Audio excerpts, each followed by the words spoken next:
I'm not good. Say hi, Rick. Yeah, I'm connected. Hi, everybody. Hey, everyone. Live over there. Yeah, we're having some technical difficulties again. If you guys can just make sure, let us know that if the sound and everything is okay. We'll make sure Lori talks right into this. I'll try to. So yeah, let us know we're okay. We're trying to get the laptop up and running. So just want to, again, just let us know if we're okay. If not, we'll restart. Yeah, I think we're good. There we go. Now we're set. So just want to welcome you guys to the Desert Farmer Podcast for the month of June. And we're starting off early. It's June 1st. We are. So that works, right? Here, I'm going to move this chair out of your way. Say hi to everybody again. Hi, everyone. We have a bead. Good afternoon, Pam. June, I agree with you. It's been crazy out there. Got Rob and Deb. Very cool. Rob, I don't know why your name is bold orange, but it's not on my end. It's white. Yep. We see you as normal on this Yep. side. So, very cool. Awesome. So we got stuff we're going to cover with you guys today. Obviously, when it comes to June, we all know that that's when the heat starts, Oh, yeah. right? So it starts heating up, and our harvesting is basically in full swing at this point. So we're going to share a few things and do some taste testing with you guys today. So hang in there for that, and talk a little bit about what we will be harvesting this month, because it is kind of a peak month. So if you guys hear anything in the background, that's because we have some construction going on here on the farm. So we're going to share that with you guys in some upcoming vlogs, because I don't think they've posted yet. But if you hear banging around, that's what that is. So if you guys are here in Arizona, you know that we had some late frosts again this year.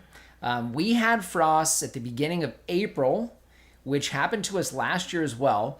And it has kind of pushed back a lot of our harvesting by a good 2 to 3 weeks. Yeah, hold on one second. I had Dennis, I'm not seeing anyone. So are you guys not seeing us on the video? You can only hear us? I can see it right there. I know, but you said I'm not seeing anyone. Should be good. Guys, let us know if you guys can see us okay. We got somebody who can't see us. So just make sure we're coming in okay. So when it comes to the month of June, we typically have a few things that are already done. So peaches are typically done at this point, but we're not done. In fact, we have, I think, every type of peach still on a tree at this point. Mm-hmm, we do. Which shouldn't be the case. So Yeah. we should be completely done with Florida Prince. We should be basically done with early Amber and early Grande. And right now finishing up with our Texas King and our Reed's Red. Mm-hmm. So, but those are still all there. All right, so everybody sees us okay. Yep, everybody sees. Okay. All right, very good. Thank you. So what we're going to do, I think we should probably jump into, before we get any questions, we should probably jump into taste testing. You guys want to see some taste testing? Sound good? So I guess the advantage to having peaches be really late is we have 4 different peach varieties to try with you guys today. So I think we don't have Florida Prince, right? That is the only clingstone or semi-clingstone. It's a clingstone peach. That's the only clingstone variety that we have. It's the earliest variety for us to ripen. We have a couple left on the tree, but for the most part, they're done. Yeah. So I think what I'm going to do, I'm going to start out with, this one right here. Okay. So this peach right there, that is an early amber. Let's get that out of the way. Make sure you guys can see that okay. So I don't know if you can tell size-wise, that's about the size of a billiard ball. Now, a couple things that we noticed this year. Number one, how did our thinning go? It was all of us, but... So we thinned, and we thought we thinned good, and we still didn't thin good. We still did not thin enough because we have a lot of peaches that were smaller size. Yeah, definitely small. And I know we're getting some late ripening, which is a combination of the late cold, but also not thinning enough. And we probably thinned about 90 to 95%. We thinned so much on those trees. It was a lot. So you really need to thin a lot. Yeah. But either way, that is an early amber. So what I'm going to do, I'm going to cut this open because it's easier to do that on camera than trying to twist it, because this is freestone. You talk while I'm gone. Should I do questions? Yes. Okay, so Brian Hunter, got my first 2 Arctic Star white nectarines. Ooh. Planted this year in Tucson. A bit too sweet. Any variety you like of peach nectarines, maybe yellow, that are a bit more acidic.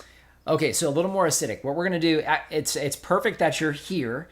Sorry to hear about that. I do remember I think we had a tropic snow that was a late ripening white peach for us. It was pretty sweet. And they are very, very sweet because there's no tart. Well, we're going to try a couple on camera for you here today so you get some ideas. So that normally is a little darker orange, but it is a yellow peach. A little more fuzz on the outside of the skin on this particular peach, but early amber. Let's give it a shot.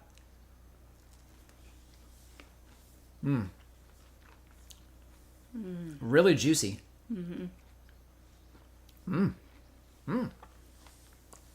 I wasn't sure about that one, if it was going to actually be ripe or not.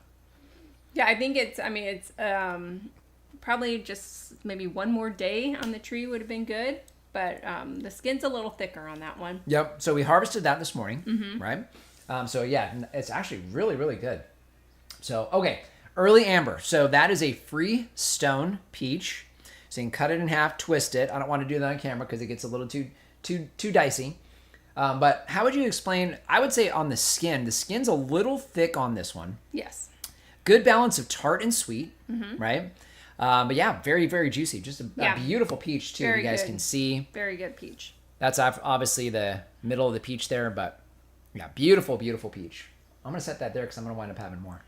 All right, questions. Do we have any questions we need to get to? Well, we have the one that I had read you. So the Arctic Star white nectarine. We have those too. Ours are not quite ripe yet, but I agree with you. They're very, very sweet. No tart.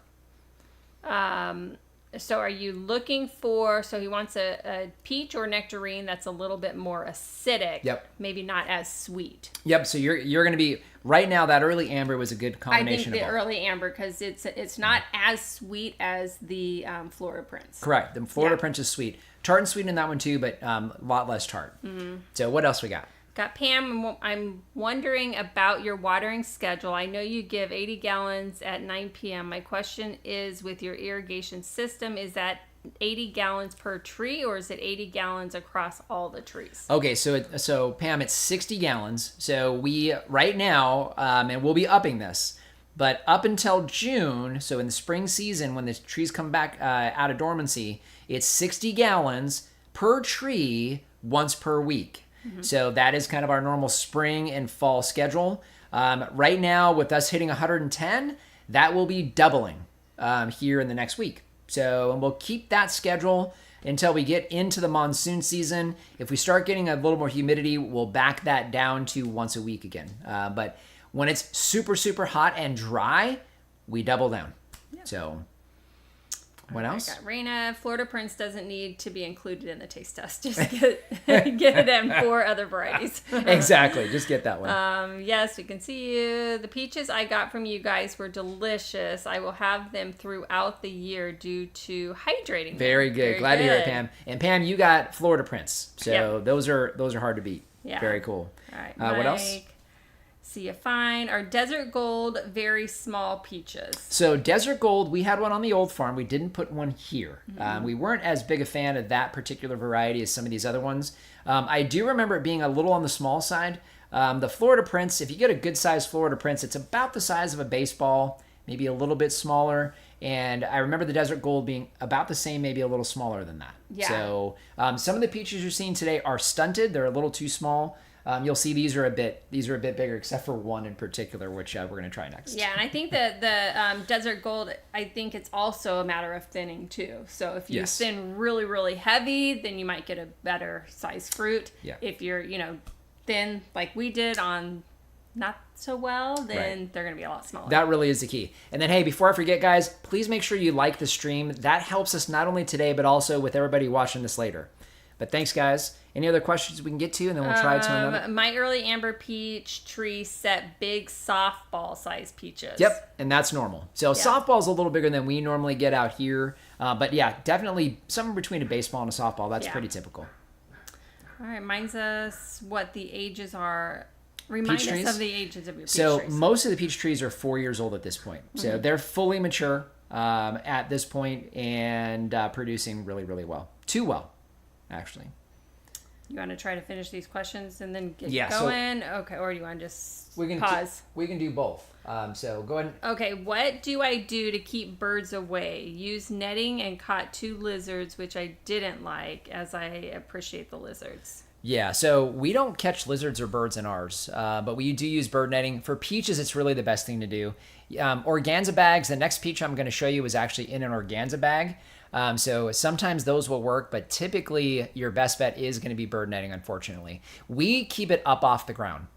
So I think that's the biggest thing, because anytime that it has, because we will wrap the tree and tie it on the trunk, but we make sure we pull all of that up so it's a good, 2 foot off the ground, so that we don't, because we did catch a snake one time that I had to cut the whole netting just to let the snake out. Right. But we haven't lost. I think we have caught a bird or 2 over the years, but it's pretty rare. Yeah. And usually we get them back out. We've had a couple that have died, but so far we haven't lost. I don't think I've ever seen lizards in them. No, I don't think I have.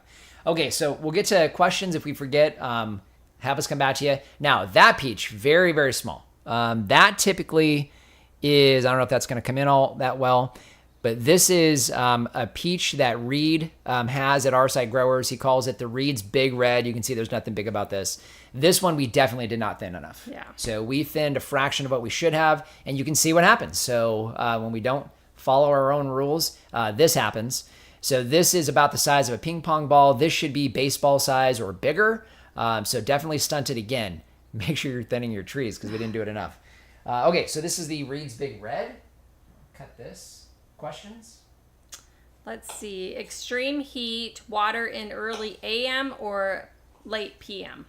So we water overnight. So typically we start irrigation about 8 o'clock at night, 8 or 9 o'clock at night. And then that finishes about 1 o'clock in the morning because we got all of our trees. But yeah, so it's definitely nighttime when it's dark. That'll help with evaporation. Now, if you have a really heavy layer of wood chips like we do, you're not going to really get much evaporation. But overall, you want to maintain as much of the moisture as you can. So overnight is your best bet. Okay, so we have, that's what that looks like. You can see a little tinge of red in this one. That's you, sweetie. Thank you. This one's maybe a little bit overripe. You can see it's got a combination, real juicy, but it's got a combination of red. This will get darker as you have a larger piece of fruit, but it's also a yellow freestone.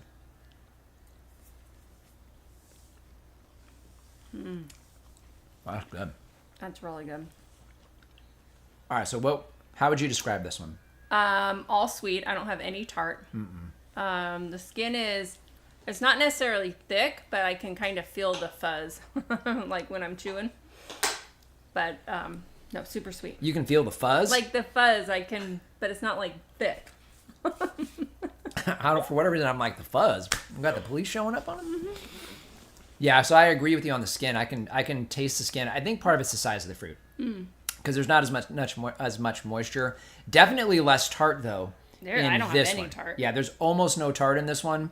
Again, that does get a bit more red, and as it gets more red, the tannins in the red, so that red color gives it a little bit of bitterness. So it's a kind of more of a complex tasting peach. So it's a good one. Mm-hmm. Do you have Red Baron and Mid Pride? How do they compare? So we have not had either one of those. So I've heard different things on the Red Baron. I know that it's a beautiful tree when it flowers, but I've heard different things from people as far as quality of fruit, etc. I'm sure it's probably a fantastic fruit, but we haven't grown either one. So I wouldn't be able to give any opinion on that one. All right, you double watering to 120 gallons once a week or 60 gallons twice a week? So that would be 60 gallons twice a week. I can't not eat these peaches. Sorry, guys. But yeah, that's 60 gallons twice a week. That's at the peak. We usually see it. I started seeing it in the figs this morning. Started getting some yellowing on the leaves, a little bit of wilting. As soon as I see that, I know that it's time for us to double down. A few of the varieties probably wouldn't necessarily need it, but these trees at 4 years old, middle of summer, it's not going to hurt us to do it, so we're going to do that. Plus, they still have fruit, so All of our apple trees are loaded with fruit. Our figs are loaded with fruit. The peach trees they still have fruit on them. Plums all have fruit. So for the most part, they're trying to ripen fruit and still kind of maintain and grow. So we want to make sure we're supporting that. Okay, so Pam, one more question about the watering. My system is Rain Point, which I love, but it shows how many gallons across everything. So without counting everything, how long does it take to give 60 gallons? I don't know. It's based on your system. I wouldn't be able to tell. I wouldn't know. And I'm not sure. The only way that you would really be able to judge that is to take a 5-gallon bucket and if you're able to take the emitter and have something running to that 5-gallon bucket, turn your system on and see how long it takes to fill up the 5-gallon bucket. We did that when we were testing some of our water as we were installing some of the water to see how fast we fill the 5-gallon bucket to get an idea of flow without a flow meter. So there's not another way that I know of. Yeah, because we have bubblers on ours, and they're half gallon per minute, so we know based on that. Right. Yeah. Okay, Rob liked. How do you thin? How much? So we've got a couple videos on thinning. So typically we thin down to about 2 pieces of fruit per branch. We missed a few branches, and we missed a couple of trees, to be quite frank. So they had way too much, but I think we're going to go down to 1 piece of fruit per branch. So yeah. So basically, when your fruit has set and they're about a nickel to quarter size, you go through and you start pulling off those fruit. That's how you thin. Yep. And again, we did not thin enough. So 2 pieces of fruit per branch was just too much for these trees at this point. All right, got Sam. Hi guys, my Florida 3-year-old Florida Prince tree. Leaves are burning. The tree has lots of fruit on it. It looks to be struggling in the heat. Yeah, so that is the problem that we're facing right now. These trees should be done with fruiting. So we're too late. And that the late frosts that we had and the late cold weather that you guys had in the city as well, those late frosts pushed us into the month of June. These trees should be done with fruit at this point. So we cleared out most of the Florida Prince. So we can ignore that, so we're good. Okay. So we completely cleared out the Florida Prince, and we have extremely thinned out the rest of the trees that are still fruiting, and we will have all of that fruit pulled here over the next week. So just because we have to, even though some of these fruit are barely ripe, even on the verge of not being ripe, we should be done. So if you're seeing burning on the leaves, though, water. If you're seeing burning, that may be water going onto the leaves, and you're getting sun scorch on the leaves if they're burning. If they're wilting, because you'll see some wilting, we see that right now too, which is why we're going to add some additional irrigation. And when they're trying to ripen the fruit and survive, that combination is going to require more water. But yeah, burning sounds to me like maybe there's water that's getting onto the leaves, possibly. Not sure there. All right. Do you prune the peach tree the first year it is in the ground? Yes. So typically we plant the tree and then we prune the following winter. So we don't do any pruning during the growing season, especially on stone fruit and pome fruit. We don't do any pruning on those, only because we struggle during the summertime with that. So, and guys, I apologize if we're delayed a little bit. Again, having some system issues here again. So, but what else was the question? I want to make sure I finish answering that question. I think you got it. It's just you prune peach trees. Yeah, the first after year that first season. But don't prune them during the growing season. Let them completely branch and leaf out. All that leaf material is what's driving root growth. You want as many leaves on the tree as you can, because that's what's going to allow your root growth to make sure that your trees are healthy and well established. All right, my jujubes lost all their leaves. Maybe I overwatered, left them in the ground for a couple weeks, and now one is sprouting new leaves. What can I do for it? Yeah, so if it's losing leaves, that's really odd for a jujube, honestly. Too much water could be an issue. We haven't had that happen to us at all. So it's obviously extremely stressed out. So it sounds like that's what's happening, especially if it's losing the leaves. So it's dropping them. There's stress of some sort. So if it might be too much water, if that's the case, not enough water is a possibility. Again, we've got a couple videos on how we water, and that heavy mulch, that really is the key for you right now. Yeah, I haven't had anybody. Okay, I had something come in, so maybe it's good. Let's see. Pam, great idea. Got Kevin. Hi guys, great to see you as always. Got to taste our first loquats at this address. Other nice. fruit doing awesome. Apricots are the size of billiard balls. Thanks to you and all your kind sharing. Very good. Glad to hear it. That awesome. is awesome. That's awesome. Congratulations, Kevin. I know it's been a long time coming for you. Let's see. Hey, Aaron, how you doing?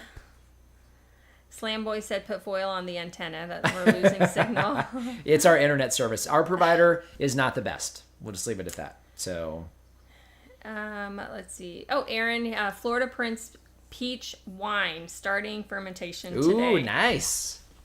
Very cool. Don't be afraid to back sweeten that one. We have found that with your peach wines. So, very nice.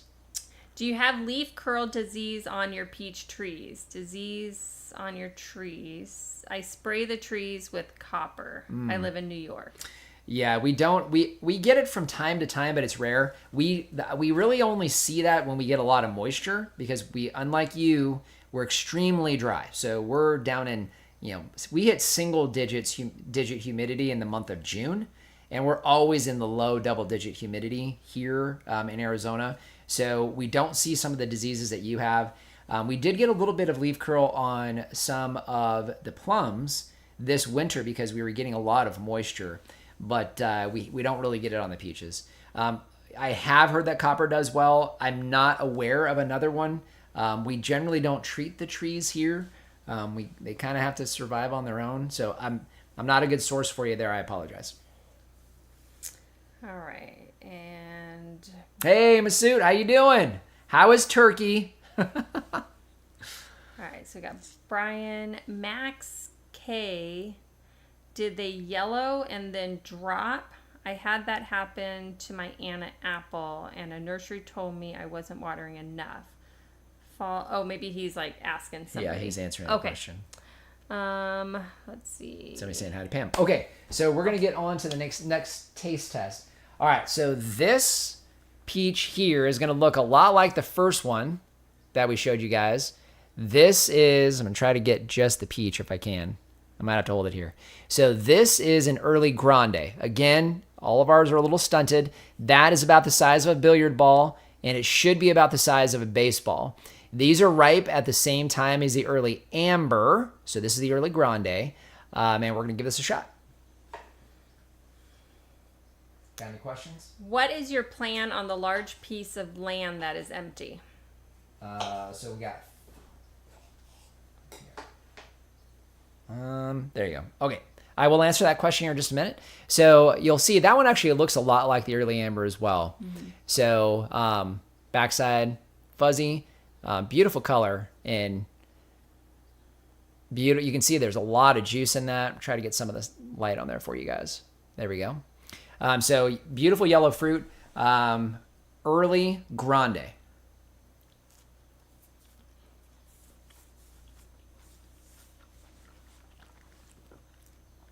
Good. So similar to the early amber, not as much tart. I'm not getting as much tart. This is a lot sweeter. Right. So I would say this is in between the Reed's Red and the early amber as far as tart and sweet. I'd say it's a pretty darn good balance of tart and sweet, though. That's good. So if you wanted one with a little less tart, I'm not getting the bitterness in the skin. I got a little tiny bit of bitterness in the skin on the amber that I'm not getting on the early grande. I agree. So, and again, those two fruit, freestone, as far as your peach varieties are concerned, really good fruit. So I'm gonna have one more. Okay. The question was the back of the property. So yeah, what is your plan on the large piece of land that is empty? Yeah. So now, you might be seeing different things that may not be our land when you look at some of the shots that we do in our intro.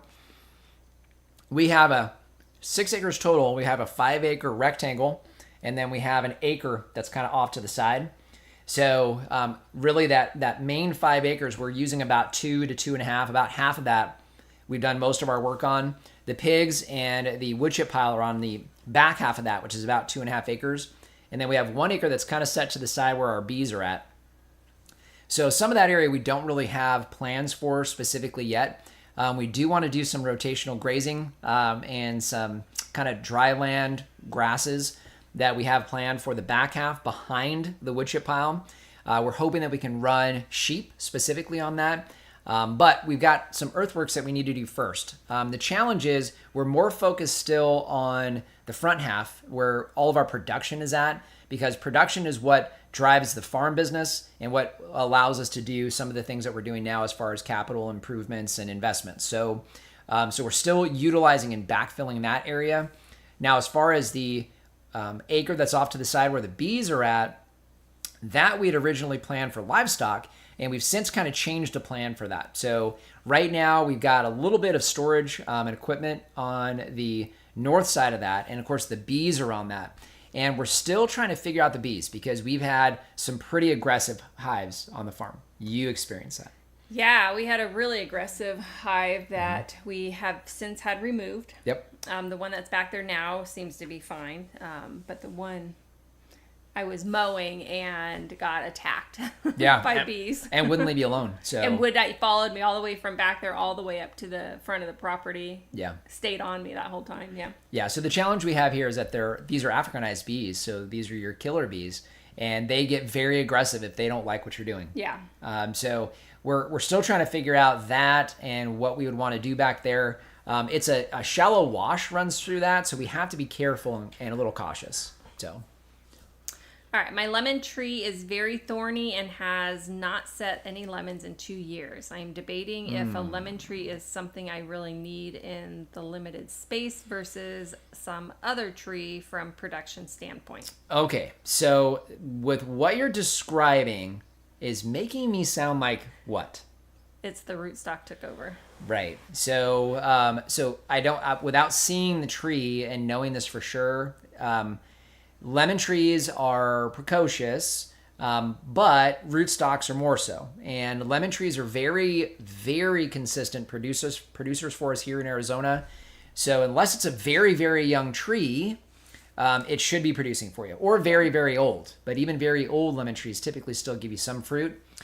Let me know how big the tree is. I'm curious. And I am concerned that it might actually be rootstock. If you're seeing very, very large thorns, and there's multiple thorns on the trunk, that's not a good sign. That's probably rootstock. It sounds like rootstock may have taken over, only because I know lemon trees are they're very, very productive. Meyer lemons try to overproduce. They start throwing flowers and fruit in the first year in the ground, and they shouldn't. And then like your Lisbons and your Eurekas, those are larger lemons. They're not consistent from year to year, so there's a little less as far as production is concerned on any given year, but there's still fruit every year. So something's not good there. Does AZ meter your well? No, they don't. So there's no meters on here. So we follow what's required of us as far as the amount of water that we use and what we use it for. The reality is we aren't held to that. Well, we are legally, and so we follow it. But no, there's no metering. So we have the option of doing it, and if we had a lot of people that have shared wells will do it, only so they know how to split up the bill, but no, we don't have to meter. All right, Max, he's replying to Brian. Abid, water is coming from my mouth. They're very good. They're really good. We've got one more to do with you guys. All right, George, when you make peach wine, what is the Brix and pH of your ripe fruit? So the pH, we didn't test it this year, but typically the pH is somewhere in the 4-ish range. So peaches can be a little acidic. It kind of depends on the variety. Like we were trying some today. So we've got one peach so far that's got some tart to it, so it probably has a little bit more acidity. My understanding, peaches are usually about 4 to 5 on the pH scale. So typically when we're doing wine, we'll typically do a little bit of acid, but not much. Not dropping acid, by the way, although it does drop into the bucket. Oh my goodness. What veggies are you growing for the summer? Why are you doing killer bees? So we're not trying to do killer bees. yeah, so killer bees are the only option. These are rescued bees, so all of them are Africanized because that's true of all bees in Arizona. So the guy who is our business partner in that, he has tried to swap out the queens and convert those, but it's an expensive process and it doesn't work very often. So that's why. And typically, he did remove the aggressive hive, so right. we don't have that one on the property. The one that we have left back there seems to be more docile. Not nearly as aggressive. No, they're not as aggressive as the other ones. Yeah. And then what veggies are you growing for the summer? So veggies right now, we got some tomatoes that are still left. We always do beans over the summer. So we have our tapari beans and our cowpeas. We always do those over the summer. We are going to be attempting okra again. In fact, we need to plant it here because it grows well during the summer. Squashes are finishing up now. Tomatoes will wrap up in the next few weeks because otherwise they're going to die. And then sweet potatoes. So sweet potatoes grow really, really well over the summer. So those do well. We've Pigeon got peppers. Peppers as well. That's right. Got seven different pepper plants. Yep. So banana peppers, a couple types of jalapenos, and a couple other peppers. Those do really well all summer long also. Mm-hmm. So it's a lot of small things, like your basil and... Yep. So basil will wrap up here in a couple weeks because it'll get too hot. Mm-hmm. But yeah. Let's see. I purchased some fig trees from Florida. I potted them into 2-gallon pots. I have had them for about 2 weeks now. I have them in partial shade to help acclimate. Mm-hmm. Acclimate. The leaves are turning yellow. Okay, so either too much or not enough water. Because we find that as well, and it's common this time of year for figs to go into a little bit of shock. So, and depending on how hot we get, it can get worse. It sounds like you have them under shade, which is good. I would be real cautious with doing up potting. We've got some big things we're working on there that we're going to share with you guys here in the next couple of weeks. But generally speaking, you want to kind of let it sit still. It's going to drop some leaves. All of our fig trees do that in the month of June/July. It's very common. So the biggest thing is you want to make sure the tips are still green and make sure you keep them in shade. They definitely need the shade, especially in pots. A 2-year Thompson grape didn't send any new canes from the head. The 2 LR canes are the same diameter as the trunk, so left, right. Mm-hmm. It's young. Should I heavy prune the non-fruit canes to force lower head growth? You can. So the great part about vine growth for us here, really most places that you can grow vines or grapevines well, it's true you're gonna get a lot of growth in the summertime. You probably can. I don't know whether or not it'll force it to grow from there, but you can try. Just got to be careful because we're going into the hottest, driest part of the time of the year. I'd be real cautious with pruning them too heavily. And I don't know if it's going to encourage growth from the head. What I will say, though, is you are going to get growth again throughout the summer and definitely in the fall. So you're going to get some extra growth that's going to push out. And that growth pushes all the way through. For you in Vegas, you're still going to be probably November before that slows down. So I wouldn't be too concerned yet. Are you saying all the bees I see humming around me are killer bees? Yes, that is a fact. Well, I can't say that as a fact, but I would say that there's a good chance that they are. If they're wild bees, then they're Africanized bees here in Arizona. If they're somebody's backyard bees, which is possible, and they swapped it out to had a European queen in there, then they might be European bees. So it's possible that they're not. But if it's a wild bee, which we have a lot of around here, then it's an Africanized bee. So, have you tried making peach cider non-alcoholic? An Illinois farm I visited made some, and it was phenomenal. Yeah, it sounds a good seller. It sounds really good. We haven't. So, and peaches, all of our peaches for the most part wind up in smoothies. We do some wine, but we have a lot of other options when it comes to wine, and peach is not at the top of our list. So it's not much. We don't do much with it as far as juice, but a peach cider does sound fantastic. Yeah. Yeah. I water them daily, and I'm afraid I'm overwatering because the media is always wet. Okay, yeah, that it sounds like you probably are. And yellowing of leaves typically is too much water. Usually, if it's not enough, you'll get wilting leaves and crispy leaves. Yellowing is usually a sign of too much water, so it's possible that you are.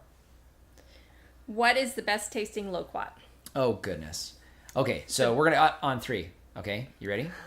1, 2, 3. Big Jim. Oh, okay. I wasn't sure what you were going to say. I almost said Yehuda, but I haven't had one in a couple of years, and I just recently had the Big Jim. The Big Jim was so good. It was so good. And they're massive. They're big. Yeah, they're really big. Versus the gold nuggets that are like this big. The gold nuggets are definitely, I would not do the gold nugget again, but we'll try thinning those and see if we can figure something else out there. Yeah. The Macbeth is very good. The Champagne is fantastic. The Yehuda is fantastic. The Big Jim's just a little better.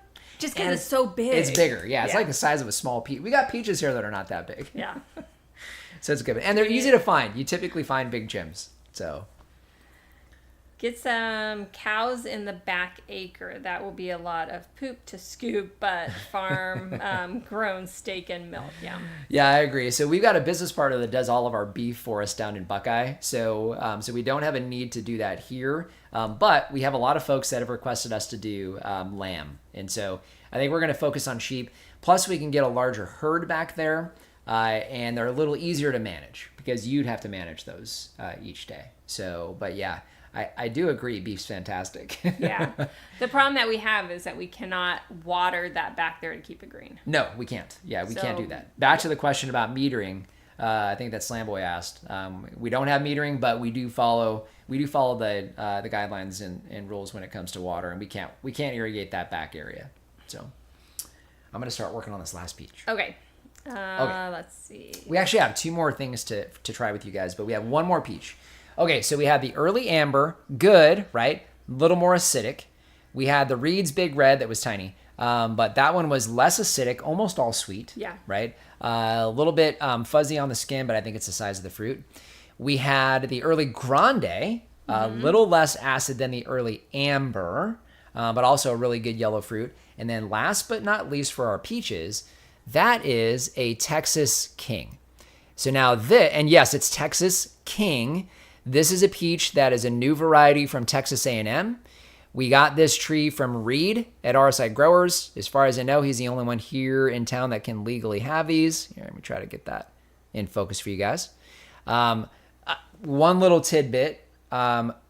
Who came over just a couple weeks ago to make sure that Texas Kings were going to be available for folks? Yes, Reed sent one of his guys that works for him over to get some cuttings so that they can make sure they are propagating more of those. Mm-hmm. And last year, that fruit, we only had a handful of them because it was a new tree. And it was literally, that one might have been the size of a softball. I think it was the size of a softball, honestly. And these, I didn't thin enough, so they're small. Yep. All right, so there we go. Camera is not going to be nice to me. You can maybe pick out, that's actually a bruise. That's not red. It's really just a straight yellow peach. Yeah. And obviously very, very juicy. Again, this came off the tree this morning. The fruit itself is about the size of a billiard ball. So again, like most of what we're showing you today, it was a little stunted because we didn't thin enough, but still beautiful, juicy. Doing this.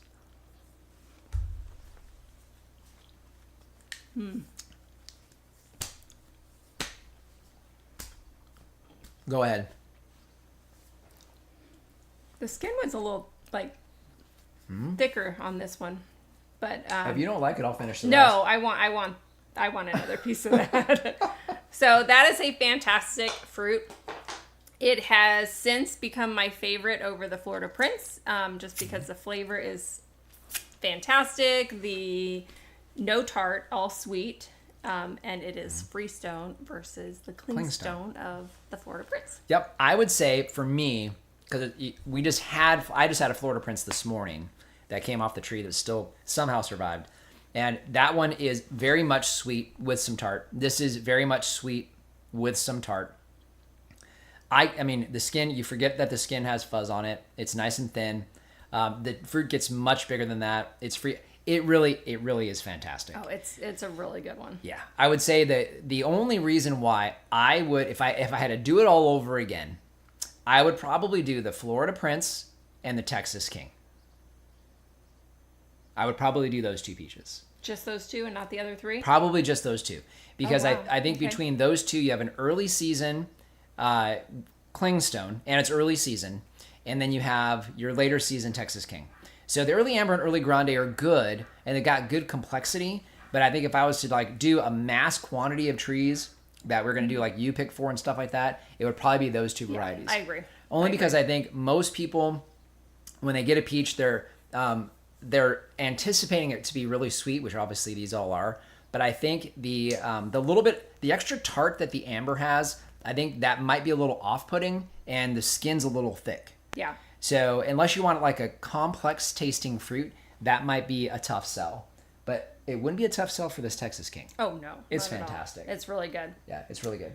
All right, I'm going to kind of jump back because the one with what is the best tasting Loquat is the second part, and best suited Loquat for Phoenix area. I still agree. Big Jim. So I would say Big Jim or Yehuda. Yeah. So, yeah, I would agree between those two. Yeah. And between the two, Big Jim would be my choice. And Big Jim, I'll tell you, it's the one that you'll typically find. Like if big box stores have a Loquat, good chance it's a Big Jim Loquat. And I can see why. It's a good variety. Mm-hmm. All right, Pam. Oh my, I've been treating them with a lack of concern. I think I am going to have to change that. With water? The bees. Oh, the bees. Yeah. I do too. Well, I try not to, because we have them all over. Like I have a bird bath that I fill every day. I have water tanks that I fill every day, and they're all over those. And I just, I just try not to be concerned with them. Well, the issue ultimately is if you're close to the hive. You were driving a lawnmower right next to the hive. Yeah. And so that is the problem. That was the problem. And so, I mean, we know that as well because when Kyle came over, he was actually in the hive itself and they were getting aggressive. So the issue is when they are, when they're protecting the hive. Threatened at the hive. Right. All right, got Daryl. Hello, guys. I wanted to say Daryl. how much I enjoyed your interview with Paragraphics. I enjoyed you filling in some of your history. Some of it was heartfelt. Yeah. Thanks. Yep. I'm glad you enjoyed that one. I know it's really long, and I'm long-winded, so it wasn't hard. They just told me to start talking. So I figured, okay, how about the entire history of everything? I was born on. Yeah, I'm glad you enjoyed that. They did a good job of asking questions. You didn't hear them in the interview, but they asked good questions, and but yeah, it was real. It was real, that's for sure. All right, Sam, my 2-year-old Aprium is showing signs of gummosis on the trunk. I'm in the East Valley. How should I treat it, and what can be the reasons why? So it's very common for stone fruit to get gummosis. So that is a thing. So it's probably something that damaged the trunk. So it could be other things. It could be disease. Either way, it's damage to the trunk. That typically is how that starts. And then it's a matter of the gummosis occurring and continuing. So, woodpeckers, some type of wood-boring insect, we get those. And it's not uncommon. We have the same thing that's happened to us here. We've got a video on treating gummosis. Use that process. That tree that we treated, it's completely grown over. I don't even think you can tell that it was there at this point. Especially on younger trees, they'll bounce back. So just follow what we did in that video, clean out the damaged bark, get all that off of there, treat it with something to protect the trunk itself. The 3-in-1 plant guard is what we use from IV Organics, and it did fantastic.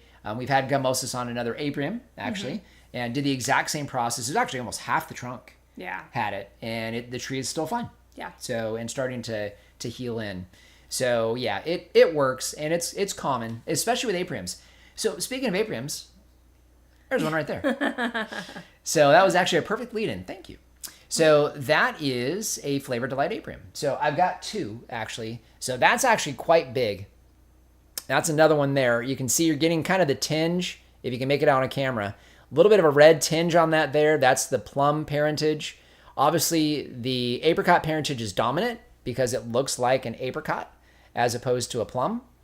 But these are definitely our favorite. The Apriums, yes. Right? Yeah. So I am gonna split this one. We've got 2. The great part about Apriums, once you fix that gummosis, we had to do the same, is they split right open real easily. You can see that there. So you've got your pit there. So technically I think you can eat the kernels, but only a small amount because they got some cyanide in there. But that is the larger of the Flavor Delight Apriums. Now, when it comes to apricots, okay, so when you think of apricots and consistency, what do you think of? What word comes to mind? Apricot? Apricots, not mushy. Apricots. Mushy, I agree. So, especially if they're completely ripe. Yes. This came off the tree this morning, It's probably a day out of ripeness, so maybe a day under ripe. And I prefer that because, apricots, when they're mushy, they gross me out. The texture's not too a fan. much. Yeah. And so the Aprium, with that plum parentage, It not holds the same. that firmness a little better. Yep. So I'm going to try this. Oh, yeah. Ooh, that's really good. That's really good. Sorry, guys. We're eating in front of you. Second one. You guys can see. Sorry if it's not clear for you guys. A little smaller. Now, this one's definitely closer to done.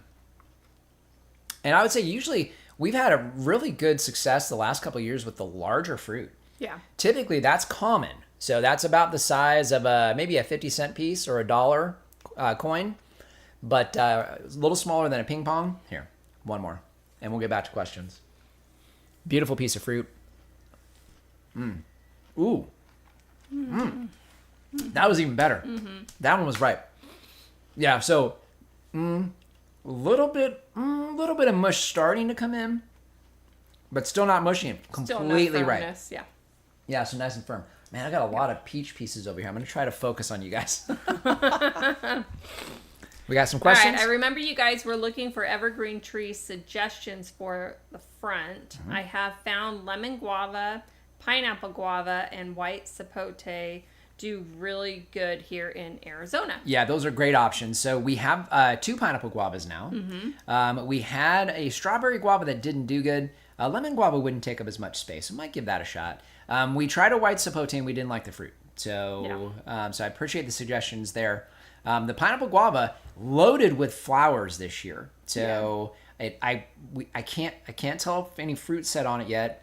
My understanding is it usually takes about 8 to 10 years. That tree's been in the ground for 4. So we'll see whether or not we get something out of that. But those are great suggestions. I know several people suggested white sapote. Yeah. All right. Kevin is referring to... I used a 3-in-1 plant guard on the one in the front that had the mimosas, and it seemed to work. However, the 3-in-1 does not stop ants from carrying aphids up my moringa trees. No, it definitely won't do that. So the 3-in-1's only going to stop things that are going to try to bore into the wood. So something munching on the wood.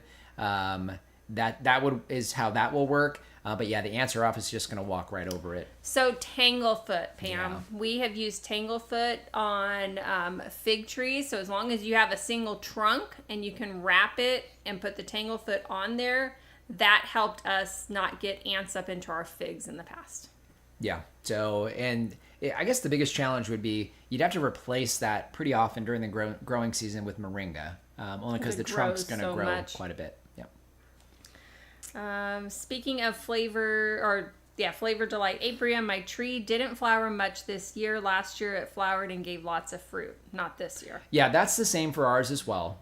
So those, they really set heavy every other year. So I forget, what is that called? Alternate bearing? Alternate bearing.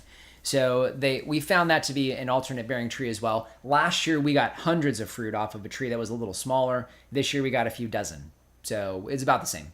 So. Should potted trees in Arizona be watered daily, or should I wait for media to start drying? So we only have a couple things here in pots. So basically in the month of June, we probably will water those every day. Yeah. But they also have a tremendous amount of drainage. Had somebody who, I don't know if Carol's on here or not, but she's back across the pond in the UK, and she suggested... because you usually have the single hole in the bottom of a pot that allows for drainage. That gets clogged. We've tried doing different things to keep that unclogged, and it seems to work its way around it. You can put multiple holes in the bottom. What she suggested, and what they do there, is to actually have holes in the sides of the pots. And so we have concrete pots here that we have roses and an apple tree in. And it allows you, first of all, to make sure that it's draining well. And it does that. It drains well. I've got it on all 4 sides. I think I use about a 1/4-inch drill bit. I think it's a 1/4-inch to drill through multiple areas. And that keeps roots from going down in through those. At least you can see them if they do. And it also gives plenty of drainage. So we also know when to stop watering. Yeah. So you can water until water starts to pour out of that. And you know that you've watered enough. We also mulch them That's important. We always have mulch in our potted plants and bushes. That will help to regulate moisture for you. And again, it regulates moisture. It can pull moisture up into the wood chips from the top, and it obviously keeps moisture in it at the same time. So we're big fans of wood chips. You know that everywhere. But I would say it probably is daily. Middle of June, 115, 9% humidity. It probably is every day. Yeah. And all of our potted plants are in full sun, all of them. So that is something to keep in mind as well. So if you have shade or partial shade, you're not going to need to water every day. We get a lot more evaporation in those being in full sun. So, but again, it's a short period of time when we're watering every day. It's not that often. So, and we've got a lot of drainage on those. So that make sure it doesn't get too waterlogged. Yeah, it's got to have drainage. All right, FYI, your mulberry leaves can be dried and used for tea. They make a tea similar to green tea without the caffeine. Yes. I know we've had a few folks suggest that. Never tried it. Never tried it. We're not big tea drinkers. No, but it would be kind of interesting to do. Yeah. We've got that spearmint out there. It's kind of growing everywhere these days. I know. We've been planting spearmint, pulling up the roots in our plant and putting them like everywhere. Yeah, it's going to be a problem. Yeah. It's going to be a problem. So before I forget, we got about 10 more minutes. We got a few of you guys on here. Please like this stream if you guys could. It helps us not only today to get the word out, but also when people watch it again. Appreciate that. So, okay, I know we had talked about things that we're going to be harvesting, because we need to talk June harvest, right? You guys have seen peaches today. Normally those are in May, with the exception of the Texas King and sometimes the Reed's Big Red. You have some white peaches that would be June, July, that we're not growing here because we're not big fans of white peaches. We had a tropic snow and a Saturn peach on the old farm. Both of those were June/July, but you would start seeing those in June. Now, the big thing for us in June is figs, right? So we have fig ripening that starts in June into early July. The other big crop that we have that hopefully we'll have on U-Pick, I'm hoping next year, fingers crossed, is what? Apples. Apples. So all of our summer apples ripen in the month of June. Now, we are a little bit late, like we are with everything else, but I did notice we're getting a little color on the annas. Oh, nice. Yeah, so that's usually a good sign. And we usually harvest all of those in a very short window.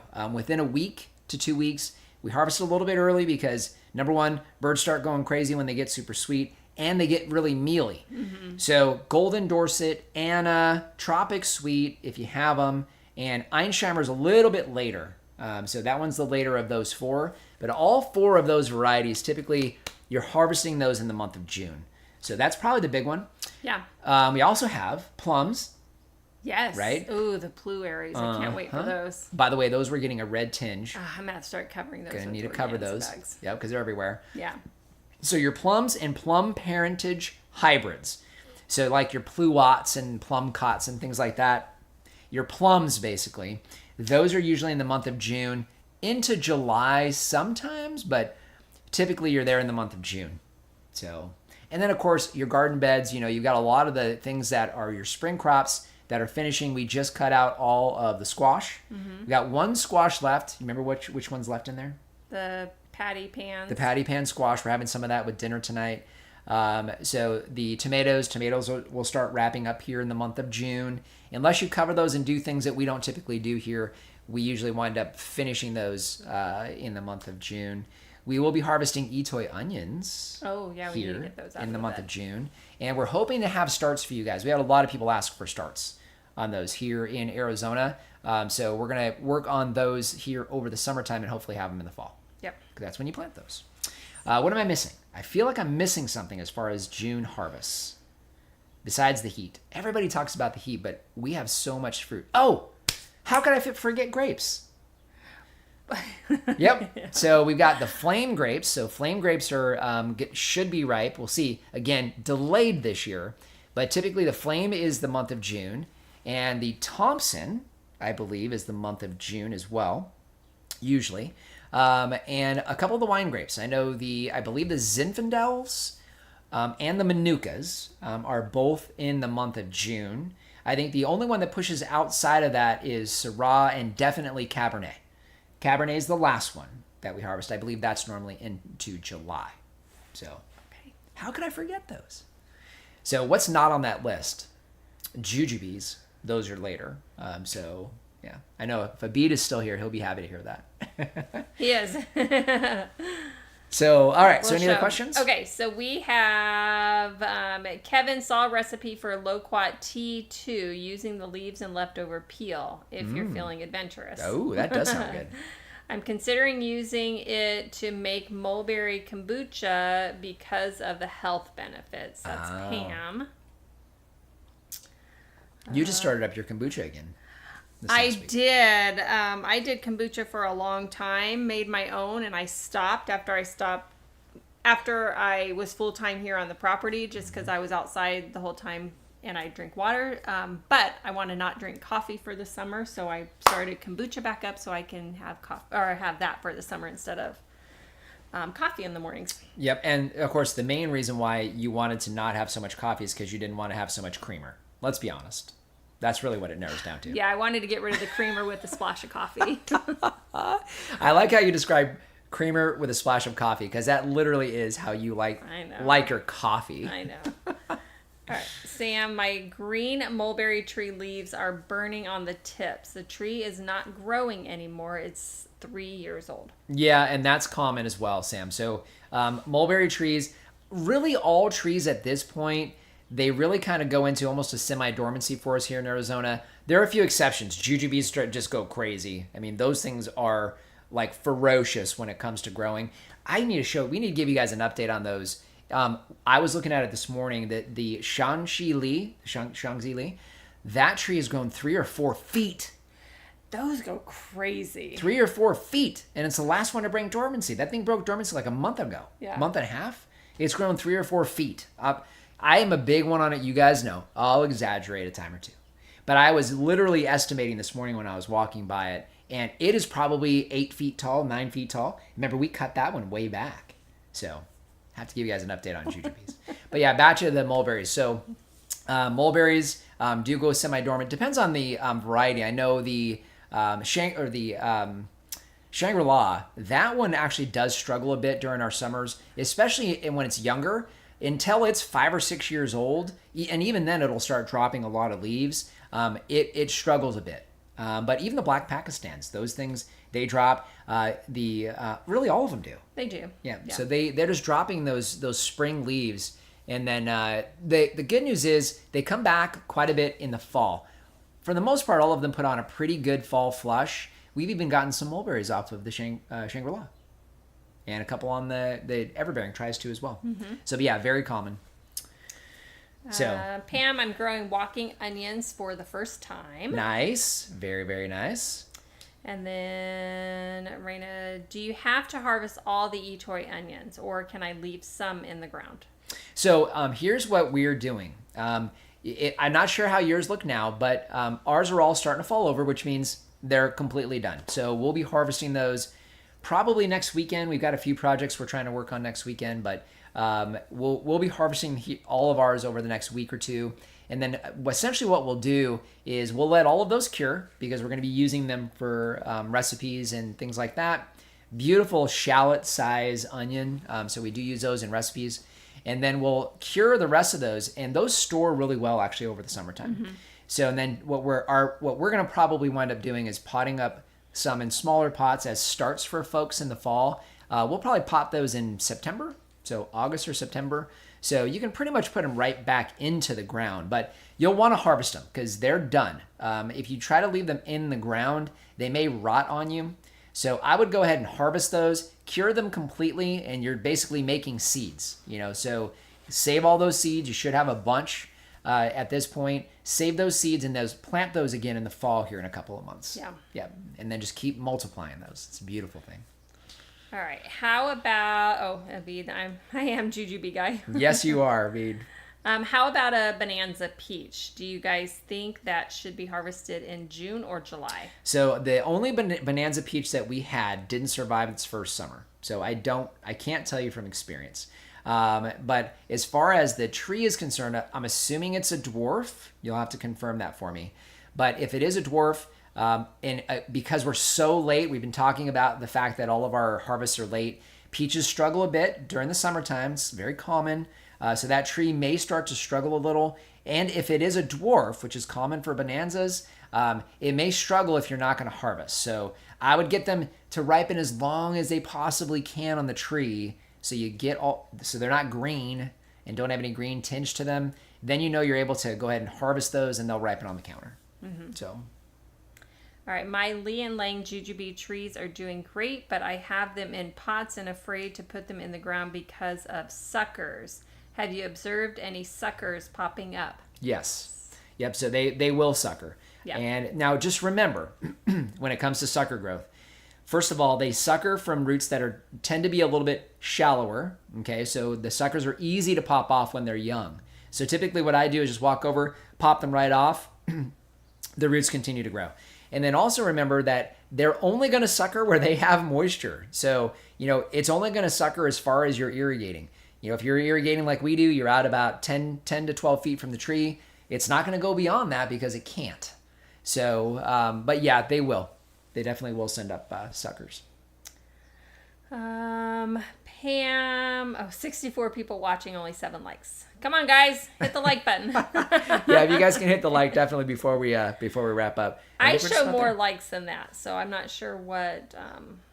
It's okay, Pam. Get on it, Pam. Thank you. You better watch out, everybody. Pam's gonna get you. She's feisty. All right, thank you. I really enjoy and appreciate all your efforts. Oh, it's Raina. Glad to hear it, Raina. So I think we're right at an hour. We are right at an hour. Had some show and tell again today. I don't know whether we'll have show and tell for the month of July.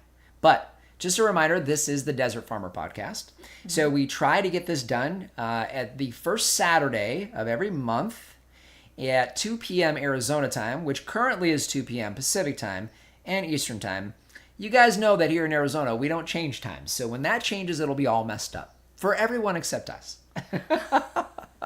But 2 o'clock Arizona time, you guys know, really appreciate you guys being here with us. We really look forward to this because we get a chance to interact with you guys. We always do down in the comment section, and we love having people to the farm. And I think one thing that I don't do enough here is encourage you guys.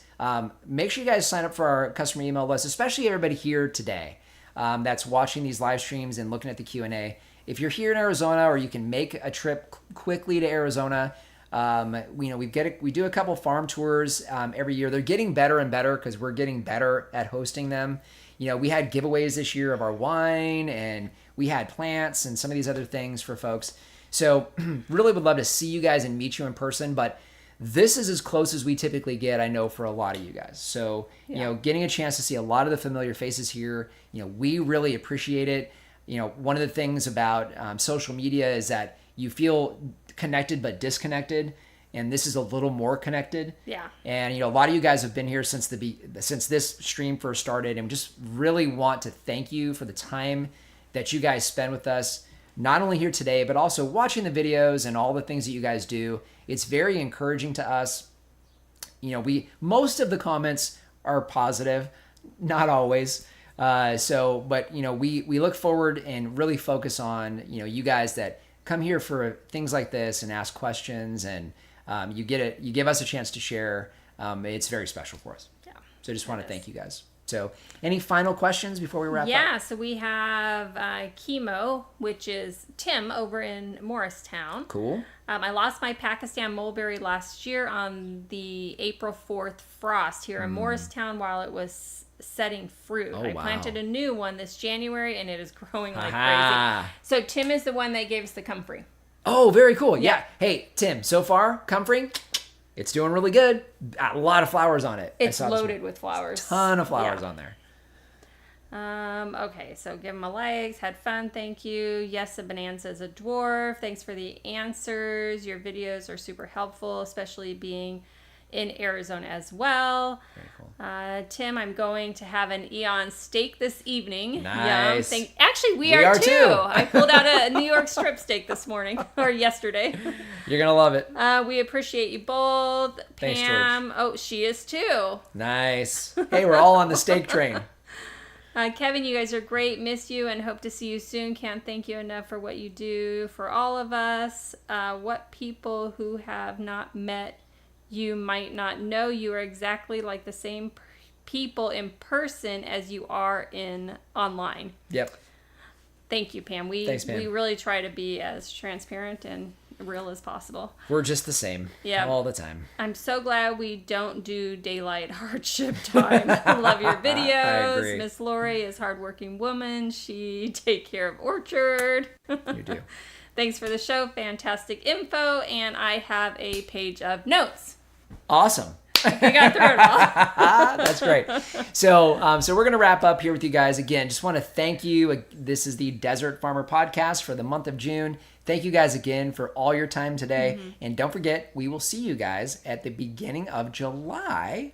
Probably 4th of July weekend would be my guess. That Saturday. Join us at 2 o'clock, Arizona time. Arizona time. Yep. Until then, you guys, we'll see you later. All right. Bye. Bye.